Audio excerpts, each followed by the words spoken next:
So today we're going to be looking at the column from 18 to 35. So we're going to begin with looking at number 18, which is finding the limit of this function. So let's take a look at what we've got going on. So at number 18, I have the limit as x approaches 0 of the expression sine of x divided by x. Okay? So if I zoom in a little bit more, we know that we can't, the first definition of a limit is, let's see if we can't plug in the actual value of 0.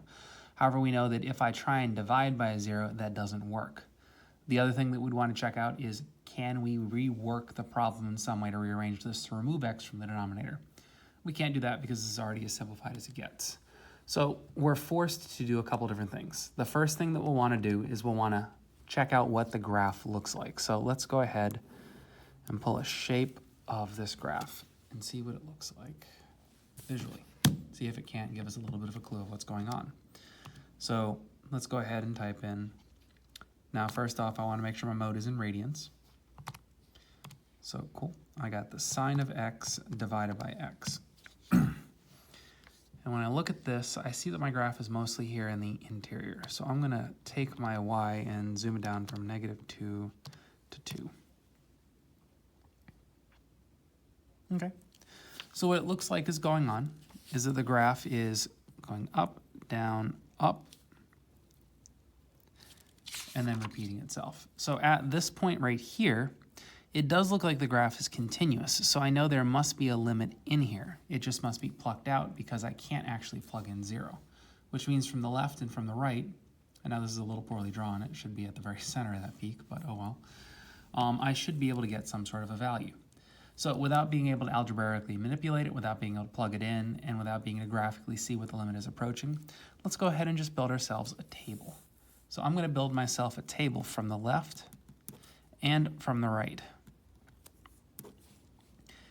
X, Y, and I'm going to plug in numbers, get closer and closer and closer to 0 from the left, and I'm going to plug in some numbers, get closer and closer to 0 from the right. So from the left, I'm going to start out with -0.1, -0.01, and -0.001. So I'm going to get closer and closer and closer. From the right, I'm going to plug in the positive 0.1, 0.01, 0.001.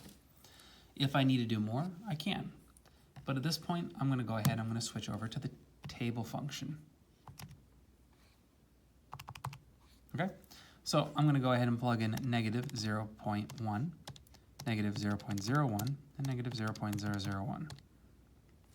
And what I see the graph is doing is I go from 0.9983 to 0.9999 to the fact that there's so many 9s that the calculator is actually rounding this up to 1, 0.9999 again.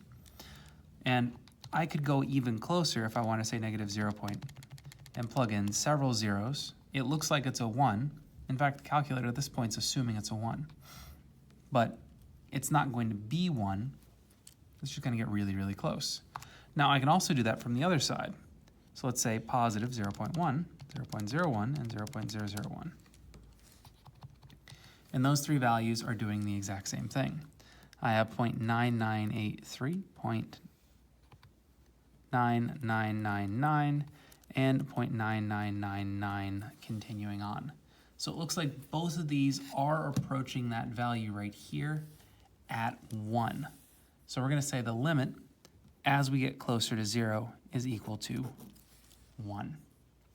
We can confirm that graphically, we confirm that numerically. So that's number 18.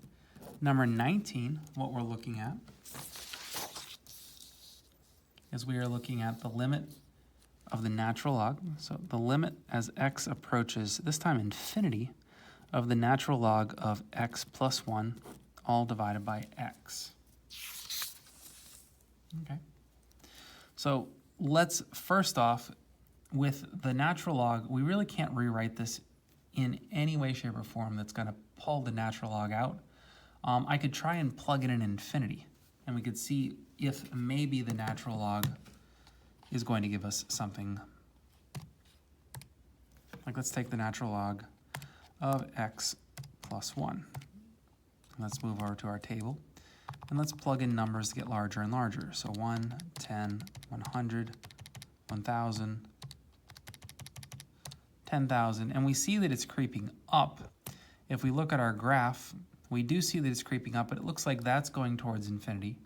So if I tried to plug in infinity, so let's try and plug it in, I would get infinity over infinity, which doesn't really tell me. This is indeterminate. So indeterminate, can't do anything with it. So let's try and graph this and see what it looks like visually. So we have the natural log of x plus 1. Let's divide it by x.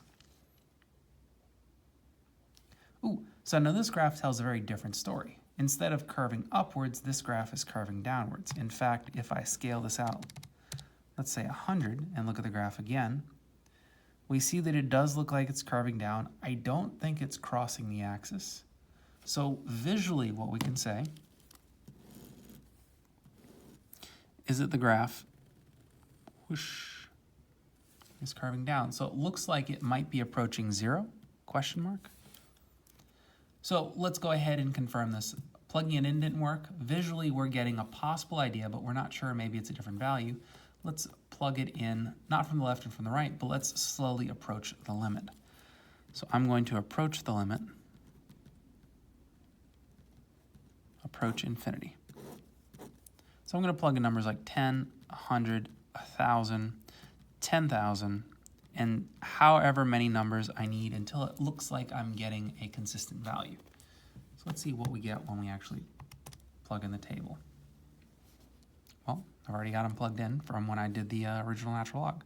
So when I plugged in 1, I got 0.69. For the next one, I got 0.23. It's getting smaller. 0.04. Oh, let's say 315, 979. 0.4, 615, 0.00691, and then this one I get 0.00012. And so what I see is I see numerically, my zeros are creeping out, and the numbers on the outside of them, even if they're not changing individually, they're getting smaller. So this graph does look like it is approaching 0. So we're going to say the limit of this is 0. And that's as x approaches infinity. So this is confirmed 0. Indeterminate 0, 0. Okay. That's number 19. Let's take a look at number 20. Okay. So this one I have the limit, again, as x is approaching infinity, of negative 2x squared plus 3x minus 4, all divided by 3x minus 5. Okay? So a couple things that we're going to try first. I'm going to try and do what we did earlier, and I'm going to try and plug it in and see what I can get. So if I plug it in, I'll plug in the infinity. On the top, I will get infinity squared times a negative. I'll get negative infinity plus positive infinity over infinity minus 5. Well, the problem with this is I have conflicting infinities, negative infinity and positive infinity. I don't know which one's bigger because they're infinitely big. This is what we call indeterminate. Can't tell what's going on. What I could try and do is I could try and algebraically manipulate this so that I can pull out the x's. And so I noticed that my largest power right here is x. So let's try it. Plugging it in didn't work. Let's try pulling out an x squared. So I'll get an x squared, which will leave me with a negative 2 plus 3 over x minus 4 over x squared. Over here, the max I can pull out is an x, which is going to leave me with a 3 minus 5 over x. Now, this does a couple things for me.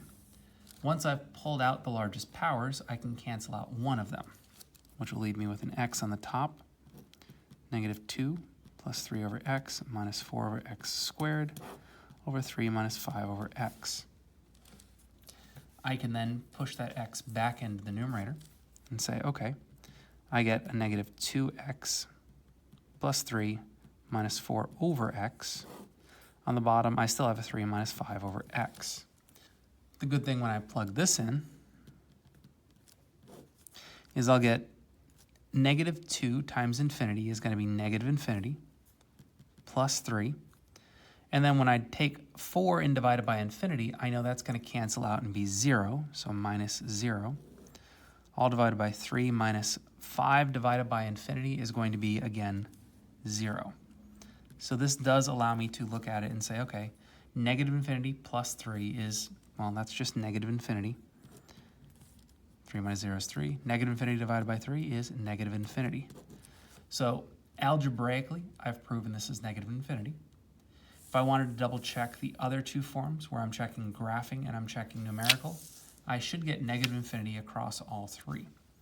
So let's check graphically and see what's going on. Okay, so let's move back over to my y tables, clear out my last one. I have negative 2x squared plus 3x minus 4 divided by 3x minus 5. Let's move my window back to the regular set and take a look at the graph. Okay, so this looks like a rational function, which is what we see, and because I have a higher power on top, I'll get a slant asymptote. And that slant asymptote is a downward line. So let's sketch this and see if we can't interpret the same answer. Okay, so I'm actually going to graph this in just to have it stand out a little bit better. So it looks like I've got this and this. And what I see in between them is I see a slant asymptote that does this. I see a vertical asymptote right here, but mostly what I'm looking at is that slanted line. And I know that this graph is going to slowly approach that line, and this line is going downward towards negative infinity. So I've got that going for me. And then I could also confirm numerically if I wanted to look at my table. And what we see is that as the values get larger, so if I approach my xy, 1, 10, 100, 1,000, and 10,000, I get 1.5, negative 6.96, negative 66.8, 66, negative 66667. What I notice is that this table is also approaching negative infinity. So I have graphically it's going down towards negative infinity, numerically, algebraically. When I originally plugged it in, I couldn't tell, but any of the other forms give me the same answer. This graph is approaching negative infinity. It's a really ugly infinity I drew, but we're going to stick with it. Okay, that leads me to number 21. We'll see if we have enough space to work this one. Okay. So number 21 is the limit as x approaches 0 from the right of the absolute value of x plus 2, all divided by x. Okay. So I can see right here, if I try and go with the plug it in, I get 2 over 0, which is indeterminate. Don't exactly know where that's going to be going. We could say that that is approaching infinity, but really anytime we divide by 0, we can't tell what's going on. So I can't plug it in, and I can't manipulate the equation in any way because of the absolute value brackets and how they limit me to maybe move that x out of the denominator. So I'm going to be stuck with my graphical version and my numerical version. So let's take a look at the graphical version. So absolute value of x plus 2 divided by x. Absolute value of x plus 2 divided by x. Where we go to the absolute value brackets, if you want to see that typed in one more time, is you go to the math function, go over to numbers, and the first one is my absolute value. I'm going to take a look at the graph on this one. Oh, so this looks similar to a rational function, except for there's a little bit of a, what looks like a dip up. So I'm seeing something that looks like, whoop, like that, and like that. So I'm tempted to say that this is approaching 0, just by the way that it's shaped. So let's hold that in session. I'm going to say the graphical looks like it's approaching 0. Let's try numerical. So let's take x and y. Let's plug in numbers that approach 0 from the right. Oh, hold on. We're not approaching infinity, are we? We're approaching 0 from the right. So I'm approaching this value. Ignore this. So as I approach 0 from the right, I am going upwards towards positive infinity, which was kind of what I was leaning towards right here. 2 divided by nothing, well, that's infinitely big. I'm getting infinitely big. The problem is if I approach from the left, I get a different type of infinity, but I'm only looking at from the right-hand side. So I'm tempted to say infinity. Let's look at this. Let's go over to our table, clear out the old stuff, 0.1, 0.01, and 0.001. Yep, and that does look like that is confirming our hypothesis. 21, 201, 2001. I bet you if we plugged in, we just get a really big number. So yes, this does confirm that I'm approaching infinity numerically, graphically, and this, even though it's indeterminate, I know if I take 2 and split it into nothingness, I have an overabundance of something because I have nowhere to put it. So this is a type of infinite limit. But we're going to officially say, as it approaches 0 from the right, it is infinity. There we go. And so that's going to bring us to the next section.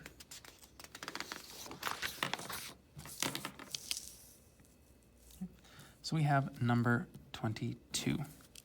We're going to evaluate each of the following. Now, at this point, there's no calculator allowed, so we're going to go ahead and just clear out most of this stuff and put this away. So for the rest of this, we should be able to do this by hand. Okay. So number 22, I'm looking at the inverse sine of -1/2.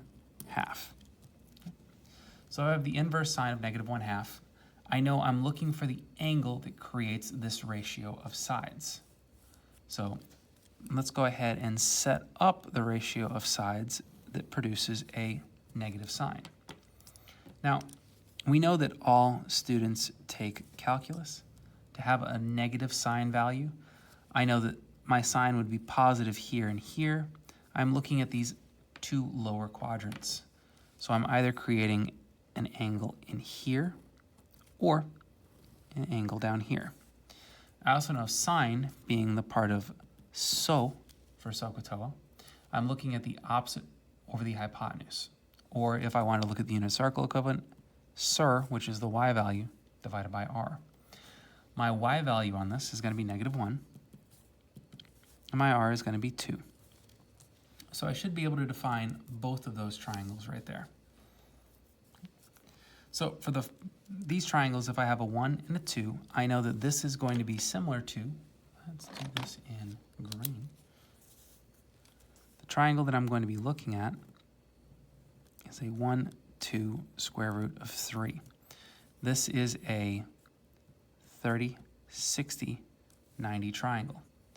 And the side opposite the 1 is going to be my 30 degrees. So I know if this is 30 and this is 30, my first angle, let's call this my primary angle, is going to be 180 plus 30 is 210 degrees. My second angle is going to be almost all the way around 360, but take away 30, so it's going to be 330 degrees. I also know that this occurs every iteration of this circle, so I'm going to put plus k 360 plus k 360. So every iteration of that circle, we get this. This is my generic formula. It's either 210, 330, or any variation thereof. If you're using radicals, what we could do is we could write this in a radical form. Okay, if this is pi and this is pi over 6, I get 7 pi over 6 plus k 2 pi. And for the last one, this is almost, if 30 is pi over 6, this is almost 12 pi over 6. So 11 pi over 6 plus k 2 pi. So whoever answers in both degrees and in radians, depending on how the question is going to be asked. Awesome. So that's number 22. Let's take a look at number 23. Tangent -1 of -1. Okay. So we're going to set up a very similar process. I know I'm looking at the unit circle. I'm saying when is the tangent, which if I looked at the SOHCAHTOA, this is TOA, the opposite over the adjacent. Or if I looked at the unit circle, TYX, it's going to be the y divided by the x. When is the tangent negative? Well, so I know all students take calculus. My tangent is positive here and here. It's going to be negative in these two quadrants. So let's go ahead and set that up.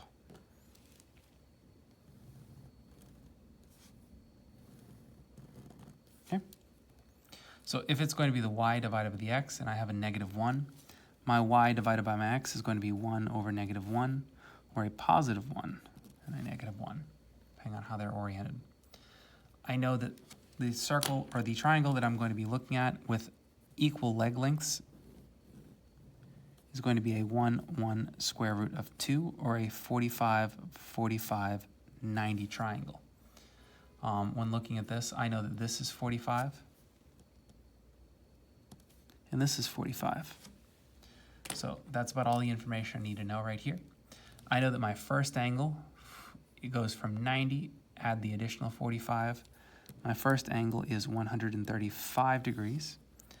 My secondary angle is going to be 360 minus that 45.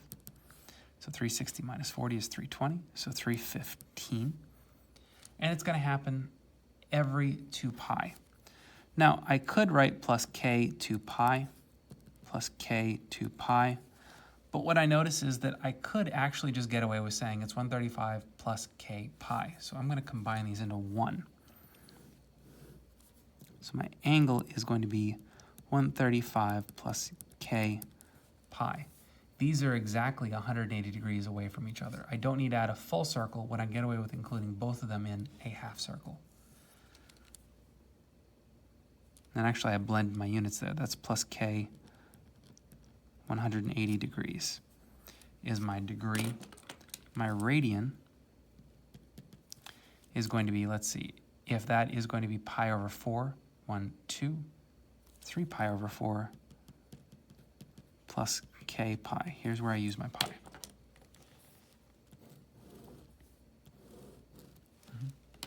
Let's go ahead and strike this and say plus 360, plus 360. There we go. So now the tangent, the inverse tangent of -1 produces any one of these results. 135 degrees or every 180 versions of that. Same with the radians. Okay, so that's number 23. Let's take a quick look at number 24. Okay, so 24 is dealing with reciprocal functions. We have the inverse secant of 2.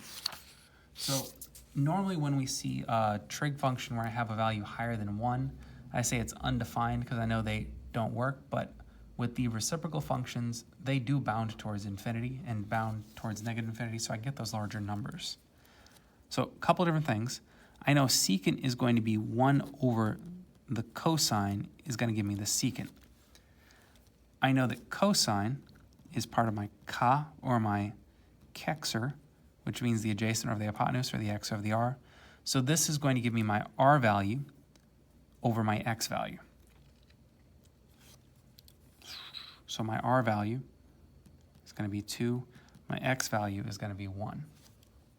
Let's set up. I'm actually going to set this one up over here. Save us on some space.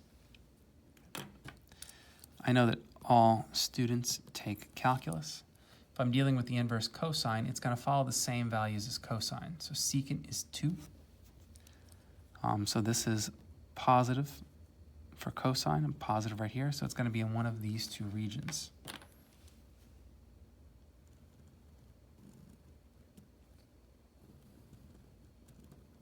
Okay. So my r value is 2. Yeah. My x value is 1. So I have an r value of 2 and an x value of 1. again, this should immediately alert you to, if I have a 1 and a 2 on a triangle, a 1, 2, square root of 3, which is a 30, 60, 90 triangle. So it looks like opposite my 1, that would be my 30, which means that is my 60. So I have my primary angle, which is my first one, is going to be 60 degrees plus K 360. My secondary angle is going to be the one down here, which is going to be 300 degrees plus K 360. So every circle, every time I hit that point, 2, 3, 4, 5, that's what I'm getting. If I want to do that in radians, I would just say 60 degrees is pi over 3 plus K2 pi.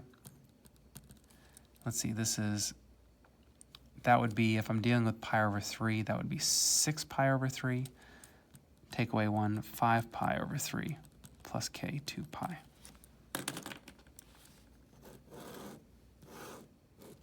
Boom. There we go. So when is the secant value 2? We've got these as our answers. That's number 24. Let's go ahead and bring this over to number 25. Number 25, I'm dealing with the cotangent, the inverse cotangent of negative root 3. So I've got another reciprocal function here. We know the cotangent is 1 over the tangent. I know that the tangent is part of the TOA, or the y over x, so the TOA or the ticks, which means y divided by x. So what I've got going on here is I know my y value is a negative root 3. I know my x value is a positive 1. Or I could move that negative down here, which means I have 2 possible quadrants. So let's take a look at when that happens. Okay. So I know that all students take calculus. What I'm dealing with here is if I have a negative y and a positive x, I'm in here. And actually, we can just look at, okay, when is the tangent negative? Well, the tangent is positive here and here, which means my tangent is going to be negative here and here. Now, these aren't necessarily drawn to scale, but these 2 quadrants right here. Okay? So if I label these, let's see, I have a y value of negative root 3 and an x value of 1, or I can flip-flop it, positive root 3 and a negative 1. Both will still produce that. So this should, again, if I see a 1 and a root 3, highlight me to a specific type of right triangle.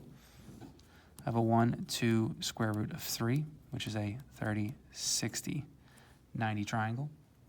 Let's see, I'm opposite root 3, which means I'm dealing with, this is a 60, and this is a 60. So that tells us all the information we need. My primary angle is all the way right here, so I'm dealing with 180 minus 60, or 120 degrees. And now, remember how we said that we could do 120 plus K 360, and then we could do the secondary angle, which is 300 degrees plus K 360, or we could actually combine them into one function, because this is every 180 degrees. So I could say 120 plus K 180. And that's a more condensed version of what we're looking at. If I did it in radians, let's see, that's going to be a pi over 3. So that would be, for 60 in pi over 3, that would be 3 pi over 3. So I have 2 pi over 3 plus K pi.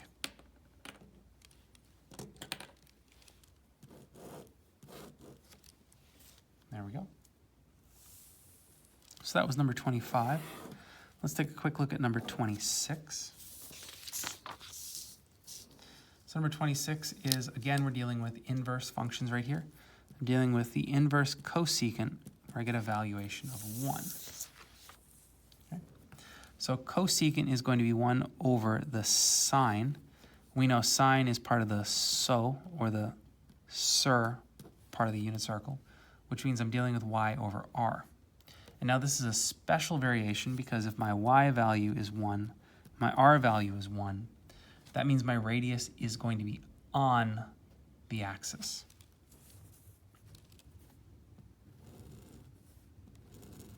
Okay?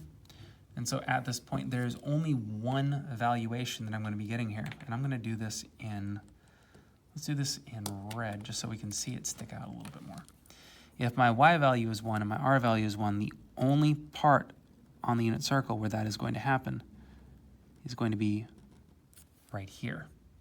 It doesn't happen anywhere else. It's not split. It is right there in the dead center, which means that this can only happen at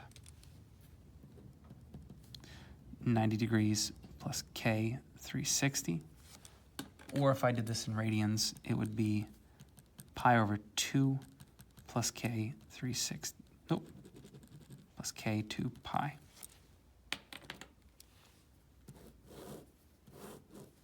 Boom. So we have that. That's number 26.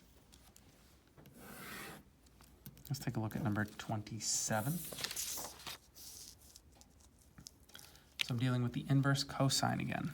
We've gone back to regular of negative root 2 over 2. Okay. So if we take a look, cosine is part of the ka, or the kexer part of the unit circle. So now my x is going to be negative root 2, and my r is going to be 2. Now we realize on the unit circle I don't actually have a radius of 2, but yeah, we're dealing with this. Okay. So if I draw my grid right here, I'm trying to see when is cosine negative. So I know all students take calculus. I know it's positive here and here, which means I'm dealing with these left two quadrants. So I'm dealing with something over here and something right there. Okay. So if my x is negative root 2 and my r is 2, let's see, so this doesn't immediately jump out at us, but it should highlight us to one of the two special right triangles. One of the special right triangles is 1, 1, root 2, which is my 45, 90, which is where I should first think of when I see the root 2. But I know that it's going to be a scaled version of it. So it's going to be in this case, a larger version. So if I got from a radius of root 2 to a radius of 2, it looks like I've multiplied everything times root 2. And let's see what that gets me. That would get me at 2. 1 times root 2 would be root 2, which is exactly what we see right here. So I am dealing with a scaled version of the 45, 45, 90 triangle. Okay, so if this is 45 and this is 45, that's all the information we need to answer our question. I know my primary angle is going to be 180 minus 45, which is 135 degrees, plus k 360. My secondary angle is 180 plus 45, which is going to be 225, plus k 360. If I want to do that in radians, this is pi over 4. And so this would be 4 over 4 minus 1, so I would have 3 pi over 4 plus k 2 pi. Or I would have 4 over 4 plus 1. I would have 5 pi over 4 plus k 2 pi.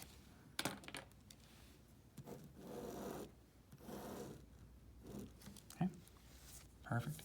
And so that was number 27. So it's going to bring us to number 28. Jump it off onto a new sheet of paper here.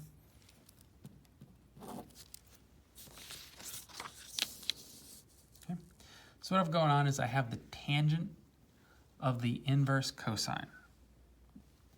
So the first thing that I'm going to do is I'm going to take the inverse cosine, and that's going to produce angles for me. I'm then going to take those angles and look at what the tangent would be on those, because I see a regular tangent, which means I need to have an angle measure, which is exactly what this is going to produce. And then I'm going to evaluate the ratio of sides. So let's take a quick look at the tangent of the inverse cosine of root 2 over 2. Okay. So the first thing that I want to evaluate, and I'm going to write this in, so I'm going to write this in blue, is the cosine. I'm going to evaluate this like we've just been evaluating it. So with the root 2 over 2, I know cosine is part of the ka, or the kexer, part of the unit circle, which means my x is going to be root 2 and my r is going to be 2. We just did one like this. I know this is going to be a scaled 45, 45, 90, but I'm not too worried about that right now. Let's take a look at, even if we don't know that. All students take calculus. I have a positive inverse cosine. So positive, positive. I'm dealing with these two over here.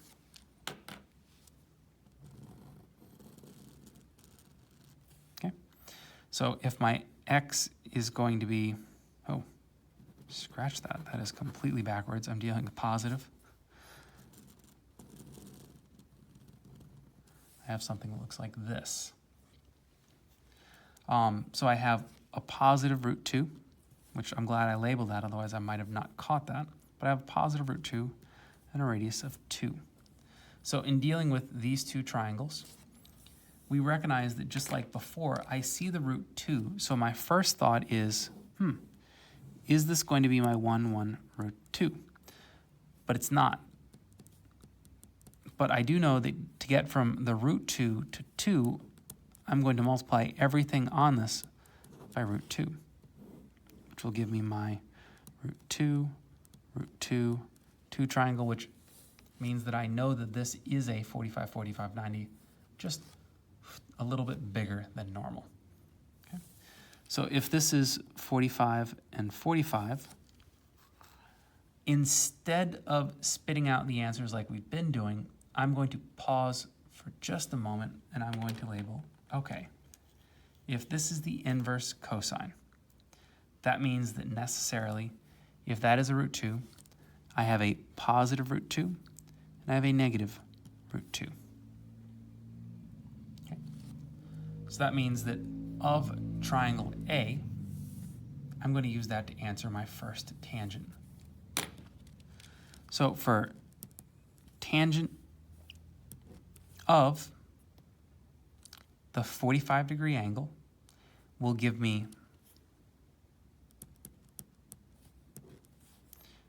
tangent is going to be TOA, or the y divided by the x, is going to spit out a root 2 over root 2 for the first triangle right here. So I'm going to highlight this in red so we can see which triangle I'm talking about. For this triangle, opposite over adjacent is root 2 over root 2, or 1. There's my first answer. My second answer is going to be over this triangle. So this is the tangent of 315 degrees. Is going to give me a negative root 2 over root 2, which is going to be a negative 1. So my two answers for my two triangles that my inverse cosine produced are going to be positive 1 and negative 1. There we go. So that was number 28. Let's take a look at number 29. So I have the inverse cosine of the cosine. Now, this one, I could go through the exact same process that I just did, but these were conflicting trig functions. I know that if I take the inverse cosine, I take a ratio of sides, like we saw, adjacent over hypotenuse, and I produce an angle. I take that angle, plug it in to produce a ratio of sides.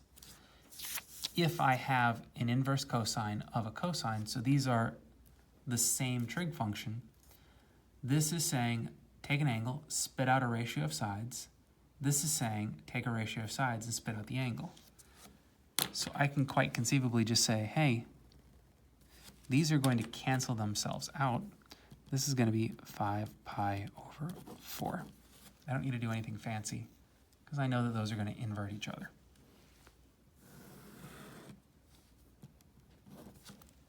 Let's jump on to something more important with our time. So we're going to simplify the cosine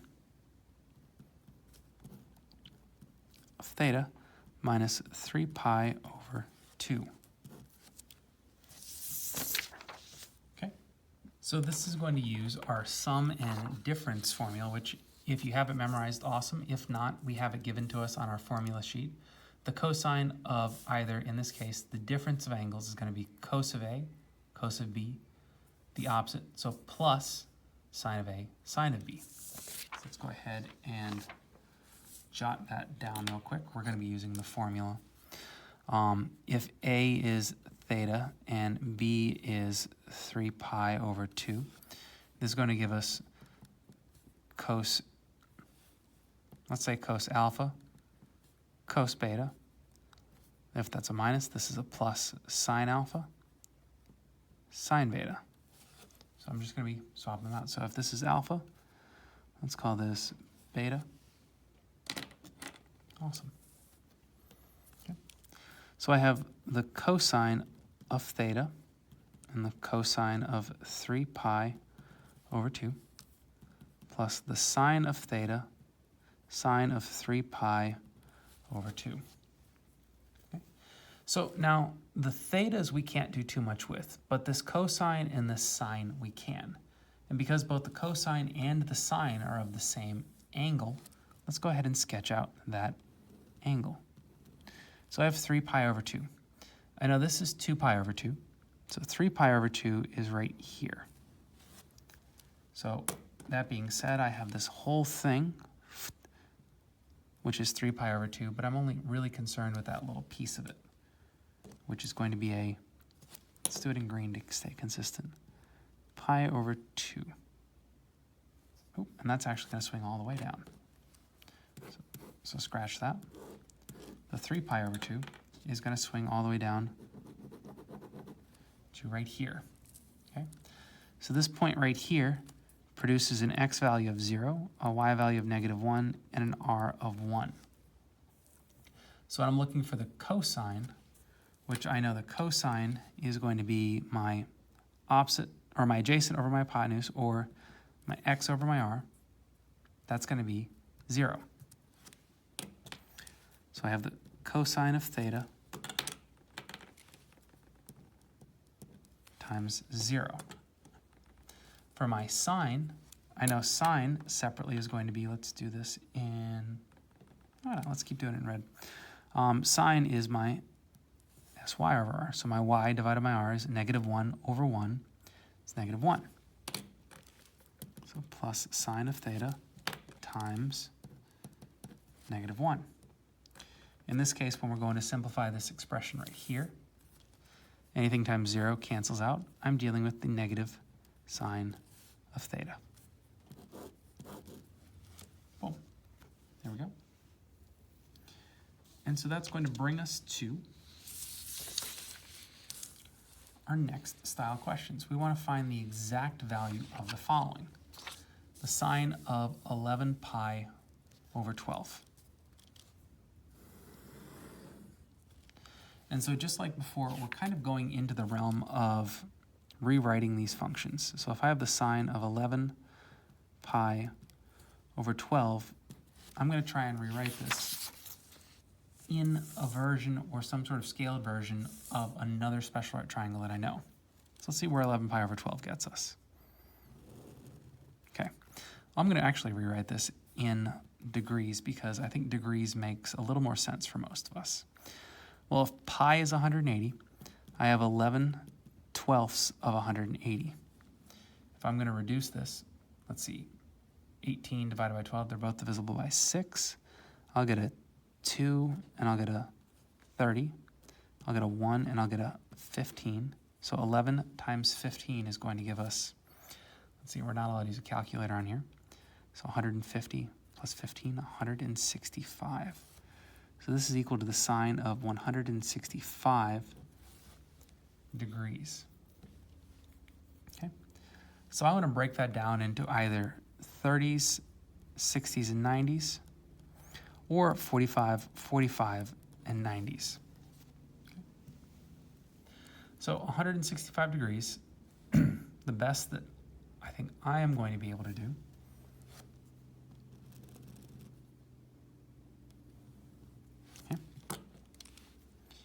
this is 165.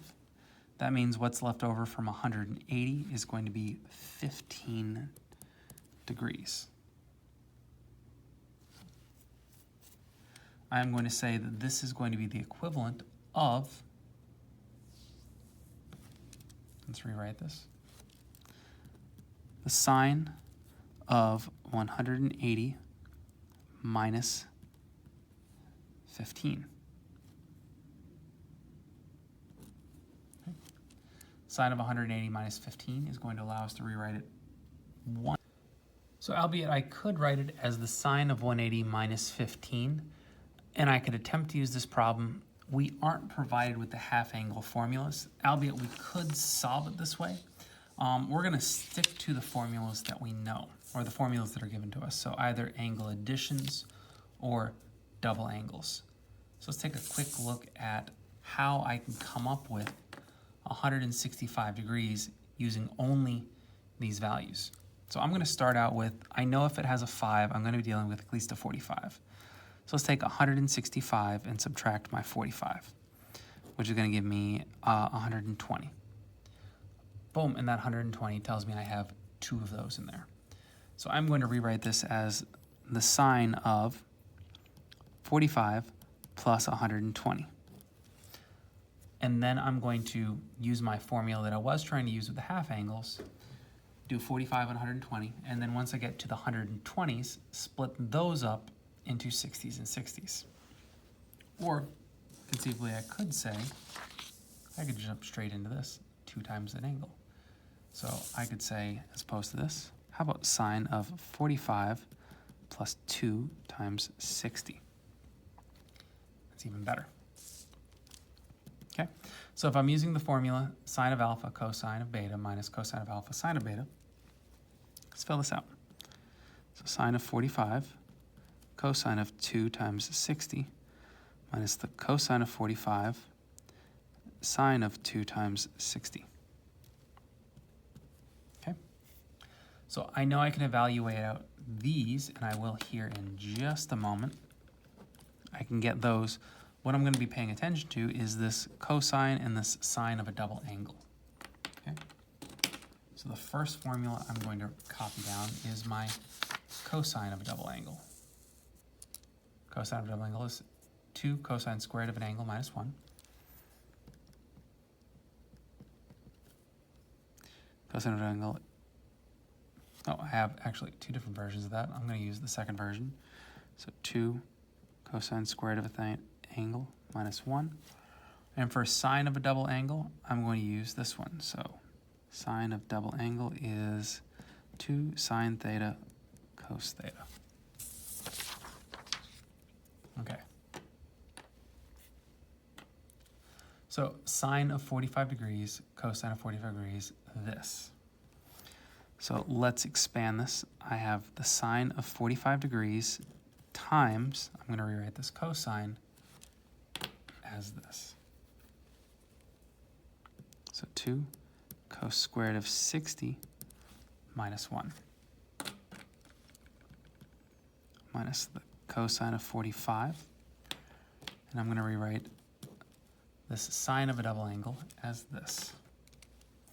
So 2 sine 60 cos 60. Perfect. And now all I need to do is evaluate out these 2 functions. So the first thing I need to do is figure out the sine of 45, or let me draw my 45, 45, 90, and my 30, 60, 90. So my 45, 45, 90 is going to be 1 root 2. My 60,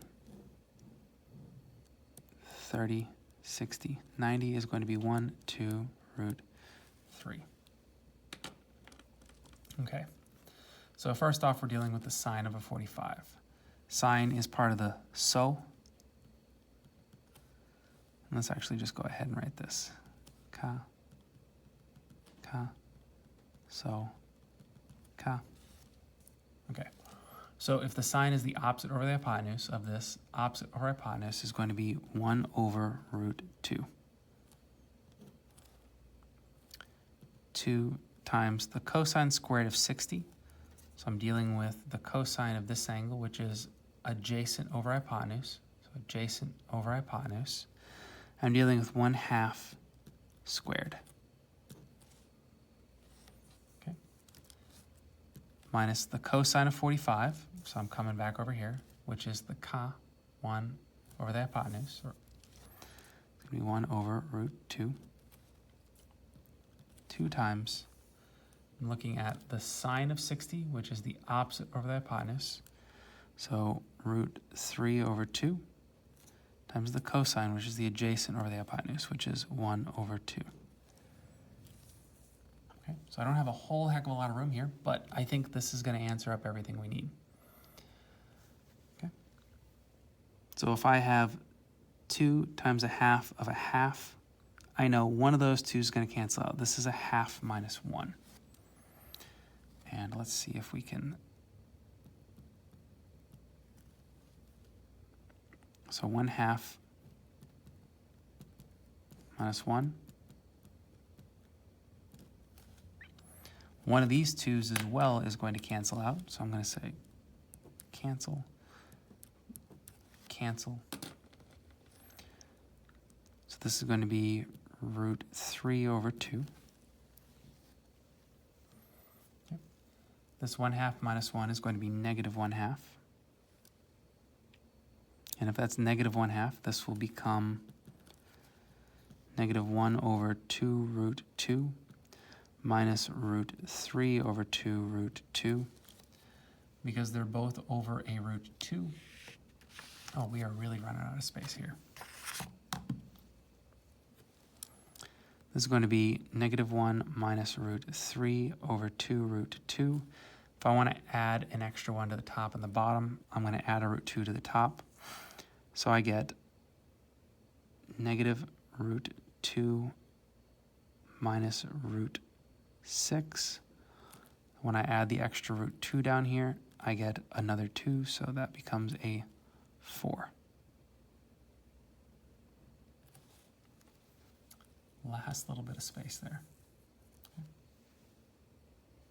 So all we had to do was we had to expand it into some version of either an addition or subtraction. If we had a half angle, this would have been a little more direct.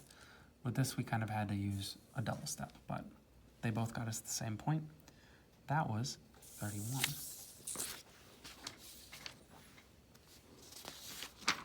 Okay. Let's start a new sheet of paper for 32. We got plenty of space for this one. It's 32, we're dealing with the tangent of 7 pi over 12. Okay. So first things first, I think we're all familiar more with degrees, so let's set this up. So if 7 pi is 7 times 180 over 12, see 180 divided by 12, we just did this. That's going to be, if we divide them both by 6, I get 2, I get 30, which is going to be 15 times 7. Again, no calculator here. That's going to be 70 plus 35, 105 degrees. So the tangent of 105 degrees.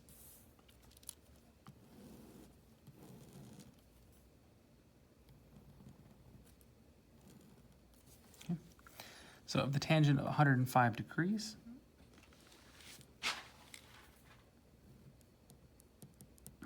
I'm going to try and split up 105 into some multiple of either 45, 45, 90, or 30, 60, 90.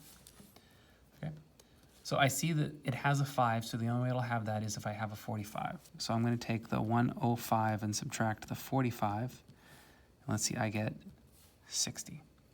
Perfect. So this is actually the tangent of 60 plus 45. The formula for that, if I take an angle addition, is going to be the same sign on top, different on bottom, tan, tan, 1 minus tan, tan. Okay, so let's copy this down super quick. So we have the tangent of alpha plus the tangent of beta, 1 minus tan alpha, tan beta.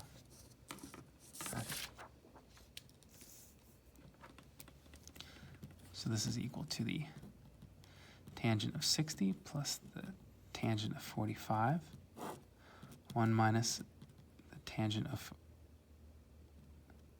60, tangent of 45. Okay. So because I have two different triangles, I'm going to go ahead and I'm going to draw out these two triangles. And I guess we're stuck over here.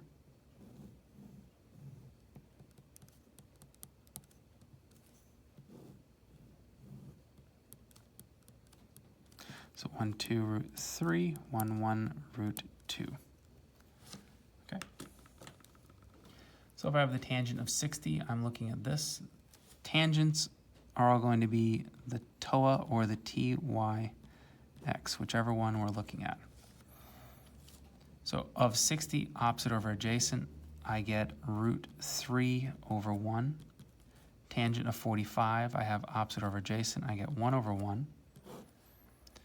On the bottom, I have 1 minus the tangent of 60, which is root 3 over 1, times the tangent of 45, which is 1 over 1. This actually isn't too hard to find out. So I have root 3 plus 1 on the top, and I have 1 minus root 3 on the bottom. Now the only thing that I would need to do to simplify this is I can't have a radical in the denominator. The only way I can do that is if I rationalize it, which means I'm going to multiply top and bottom by 1 plus root 3. 1 plus root 3. Which if I FOIL this on the bottom, we'll get 1 minus the root 3 plus root 3 minus root 3 squared, so minus 3. The top I'm going to have to FOIL a little differently.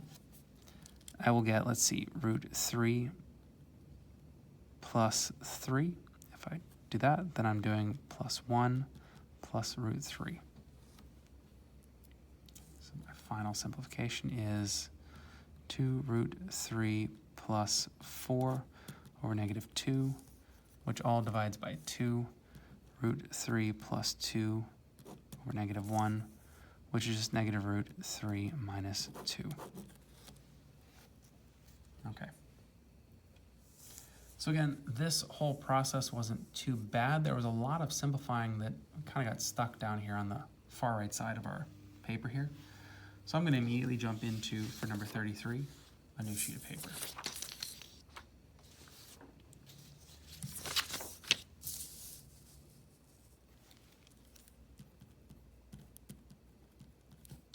So negative 75 degrees.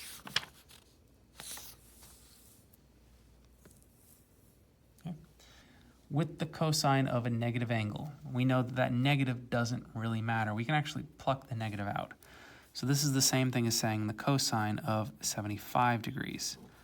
Well, why is that? Because if I deal with negative or positive, cosine is x over r. So no matter if I'm dealing with up or down, my x values are going to be the same. Because if I have something up or down, my x values are the same. So I can just remove the negative. And this is going to be much easier to deal with. Because if I have 30, 60, 90, or 45, 45, 90, I see that it ends in a 5, so I must have a 45 in there. So 75 minus 45 is going to leave me with a 30. So I know this is equal to the cosine of 45 plus 30. Once I get to that, cosine angle sum is going to be equal to, let's go ahead and copy out this formula real quick. The cosine of alpha, cosine of beta, minus the sine of alpha, sine of beta. Perfect. So cosine of 45, cosine of 30, minus sine of 45, sine of 30. So I'm going to come over here and draw my 30, 60, 90, my 45, 45, 90.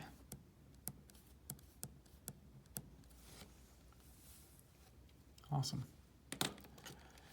So cosine of 45 is going to be the adjacent over the hypotenuse, so that is 1 over root 2. Cosine of 30 is adjacent over hypotenuse, so that is root 3 over 2.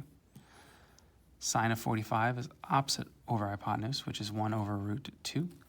Sine of 30 is going to be opposite over hypotenuse, which is 1 over 2. I'm working both these. I see that they both have a 2 root 2 on the bottom. So 2 root 2.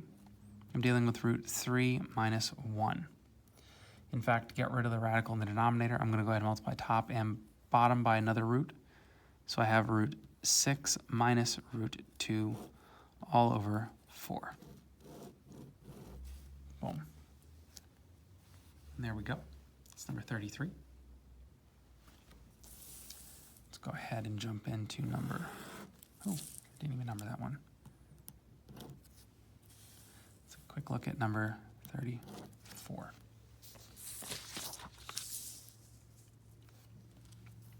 So I have to simplify cotangent of theta plus the tangent of theta. So this is dealing with basic identities. I have a cotangent and a tangent. Whenever I want to simplify an expression, the first thing I always want to do is I want to write it as a series of sines or cosines. I know tangent can be rewritten as the sine of theta over the cosine of theta. And cotangent is the flip of that. So this is the cosine of theta, sine of theta. We're adding these two quotients together.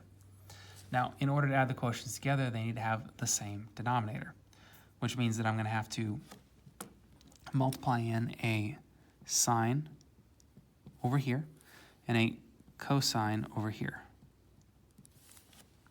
So that way both of these expressions are over sine, cosine. And over here I have cosine squared of theta plus sine squared of theta. I recognize this is also the Pythagorean identity, which means that my final answer is going to be 1 over sine theta cos theta. Boom. There we go. If you wanted to simplify it even further and not have the fraction, you could write 1 over the sine is going to be the cosecant, 1 over cosine is going to be the secant. You could do this conceivably. That might be a little neater. Depends on where the question goes. Typically with simplification, you want to do it in some sort of proof format, but 2 possible answers that combine that addition problem. Probably go with that because that looks cleaner. So that was 34.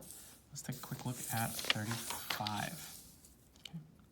So again, we have another simplify, which means I'm assuming I want to combine these into one thing. So secant sine squared plus cosine. Okay. So the first thing we always do is we rewrite everything in terms of sine and cosine. So secant is 1 over cosine. Then I have sine squared of theta plus cosine of theta. So my first thought is if I have a cosine on the bottom over here and I don't, I'm going to go ahead and multiply this by a cosine over cosine. And that allows me to go ahead and combine these two expressions. So I have sine squared of theta plus cosine squared of theta all over cosine of theta. Pythagorean identity. This is going to be 1 over the cosine of theta. You could write it as this if you wanted to keep it in sines or cosines, but I would probably, again, per the earlier decision we made, rewrite this as the secant of theta. There we go.